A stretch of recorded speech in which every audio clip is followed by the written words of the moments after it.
Mom sees detail on kid's drawing, finds hole in bedroom wall. When Samantha finally comprehended what was happening, she was in disbelief. After months of uncertainty, it seemed there would now be answers. She had to fight back raging emotions, transfixed by her little girl's reaction to what she had done. As she listened and stared at the hole in the wall behind Lucy, the tears came streaming out. Lucy Rourke was a miracle baby. Born at 28 weeks and weighing just 2 pounds, it was months before she would go home. When the day did arrive, Lucy immediately formed a heartwarming bond with her dad, Andy Rourke, a Marine. After overcoming so many obstacles in her short life, there were, unfortunately, more dark clouds on the horizon. As Lucy grew, she showed a genuine love for drawing, and her artwork always depicted bright and cheery scenes of her happy family.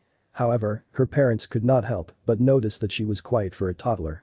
It was troubling her parents as she was 3 now, but had never said a single word. Samantha had been a little jealous of Andy and Lucy's bond. Her features being in stark contrast to theirs didn't help. Samantha was able to put aside these feelings.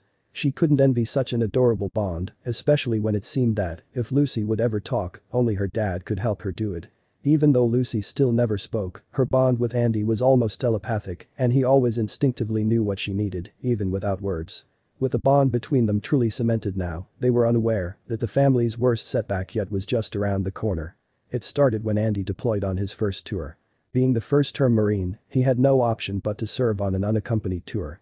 A devastated Lucy now faced 12 months without her favorite person. After just 3 months away, they received the worst news.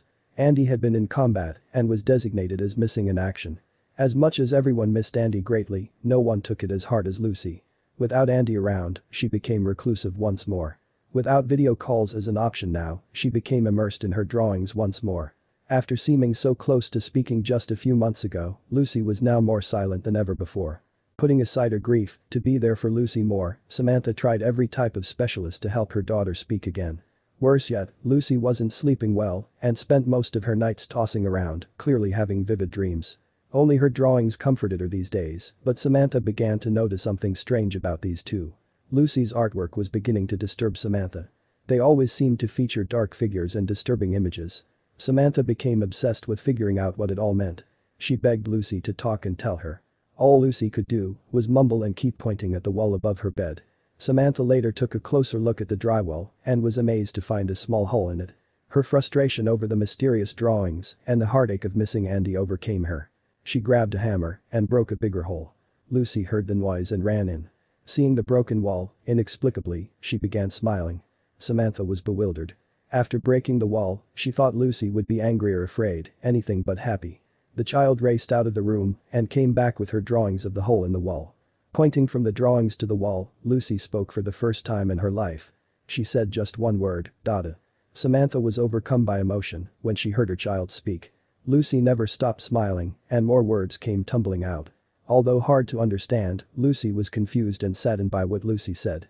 Lucy explained that when she slept, in her dreams, she spoke to her dad through the hole in the wall every night. Over the next week, Samantha devoted all her attention to helping Lucy speak more. The child's voice was like music to her ears and she was speaking more clearly each day. In Lucy's dreams, she was a baby again and Andy held her. She was convinced that he would return home and said she would help him do it.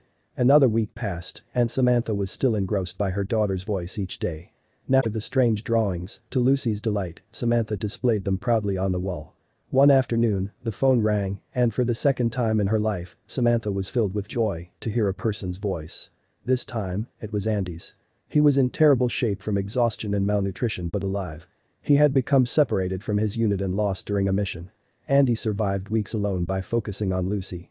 He promised himself that, if he heard her voice, it would guide him home. No one knows if they ever really spoke. Either way, they were finally together again.